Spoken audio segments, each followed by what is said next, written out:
Certaines villes et régions du Québec ont déjà reçu leur première neige, mais la date officielle au Québec, la date limite pour avoir les pneus neige sur nos véhicules, c'est le 15 décembre, Frédéric. Et ça, c'est dans 6 semaines. Oui. Alors, d'ici 6 semaines, bien, en fait, c'est la date, tu parles de loi, Ève-Marie, mais c'est davantage une question de sécurité quand on pense à changer ses pneus en deçà de 7 degrés Celsius. C'est là où les pneus 4 saisons ont leur limite. Donc, la gomme du pneu va être encore plus rigide. Ce ne sont pas des pneus qui sont faits pour rouler à moins de 7 degrés Celsius. Si dans votre région au Québec, vous avez atteint ça, allez-y. Moi, je vous donne le feu vert. Allez changer vos pneus d'hiver.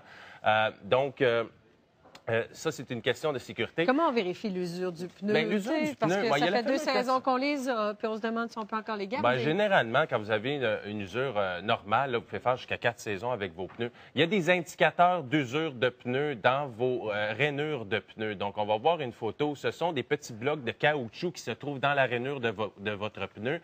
Pour les découvrir, vous regardez sur le flanc du pneu, il y a une petite flèche et ça vous indique où regarder. Lorsque ces petits blocs-là sont à la même hauteur que la semelle de votre pneu, c'est qu'il est temps de changer votre pneu. Il y a le fameux test de 25 sous qui est un peu moins efficace, mais les gens aiment ça, se le faire. Il est folklorique. Alors, on a la tête du caribou. Vous rentrez le museau, c'est le temps de la chasse, il y en a peut-être qui comprennent mieux dans ces termes-là. Vous rentrez le museau du caribou dans le fond de la rainure du pneu. Et lorsque on voit plus, je vais le tourner comme ça, là. Si on voit encore le museau, on ne le voit plus le nez. Là, c'est neuf. C'est correct, c'est neuf. Si on voit son nez... Si on voit son nez, il vous reste moins de 10 000 km à parcourir avec votre pneu, généralement. C'est comme la marmotte, ça. Exactement. Si on la voit, il y a du printemps, c'est ça. Qu'est-ce qu'il faut savoir quand on magasine des pneus d'hiver neufs? Le premier conseil que je vais vous donner, c'est de consulter des gens, des spécialistes qui ont du choix. Donc, aller dans des centres de service où on vend plusieurs marques de pneus. Deuxièmement, il faut connaître la dimension du pneu que vous devez acheter. Pour savoir ça, allez dans le manuel d'instruction, le manuel du propriétaire de votre voiture. Aussi, vous ouvrez la portière du conducteur, vous allez voir l'autocollant, l'étiquette qui est là dans la portière. Il y a plusieurs informations, dont la dimension de pneu qui est nécessaire pour votre voiture. Mais moi, ce que je vous dirais, prenez le téléphone, appelez directement votre concessionnaire.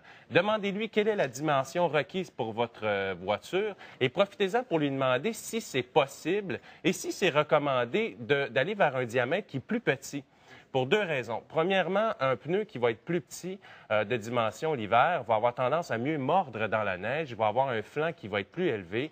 Donc, ça, c'est intéressant. Et économiquement aussi, plus on va vers de petites dimensions dans les pneus et les jantes, et moins on paie cher. Je ne vous dis pas ce matin que c'est bon, ça, pour toutes les voitures. Il faut absolument poser la question. Et si c'est recommandé et possible de le faire, allez-y. Il faut aussi bien connaître nos besoins. Est-ce qu'on fait beaucoup de villes? Est-ce qu'on fait de l'autoroute? Est-ce qu'on est en campagne pour aller dans les centres de ski? Oui. Avec ces questions-là, on va faire un meilleur choix. Il faut, en fait, si on ne vous pose pas ces questions-là, vous devez donner cette information-là. Généralement, quand on parle de ville, on parle d'un milieu urbain, c'est beaucoup plus vers des pneus à glace qu'on va aller ou encore des pneus polyvalents qui peuvent faire les deux. En campagne, c'est davantage des pneus à neige. Le pneu que j'ai ici devant moi, c'est le Yokohama Ice Guard, qui est un nouveau pneu chez Yokohama. Et si on regarde la semelle, généralement, là, je vais vous donner un cours 101, là, mais on ne deviendra pas des spécialistes ce matin. Regardez ici, c'est quand le dessin, le design est plus complexe, qu'on a, par exemple, la bande de roulement dans le centre ici, il y a des petites encochures ici, des petites encoches. Oui, il y a un relief. Comme un éclair. Il y a différents formats de blocs aussi. Les blocs sont beaucoup plus flexibles, sont rapprochés. À quoi ça sert tout ça? Ça sert finalement à mieux mordre dans la glace. La rainure qui est au centre ici, la bande de roulement, lorsque vous allez être en virage, ça va mieux adhérer. Ça, c'est un pneu à glace davantage. Le nom le dit, le Ice Guard.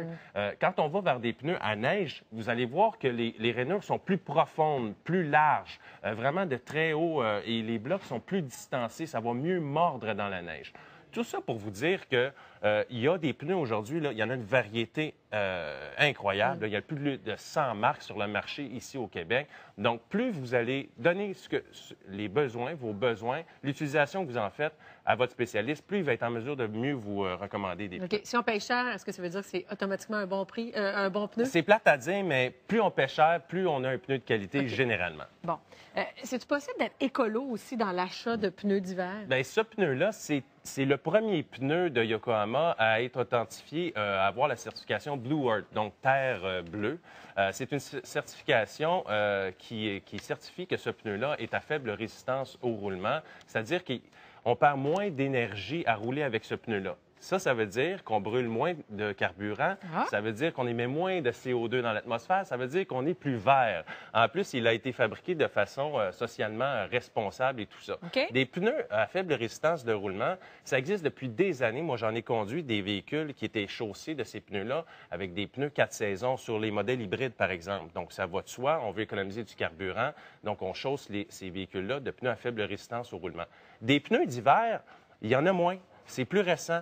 Donc, moi, je vais avoir la chance. J'ai décidé de chausser mon véhicule de ce pneu-là cet hiver. Tu vas le tester? Je vais le tester, puis je vais vous en reparler au printemps, mais j'ai bonne confiance avec ces pneus-là. Moi, je veux toutes les explications sur le fameux logo qui sera maintenant obligatoire sur les pneus d'hiver.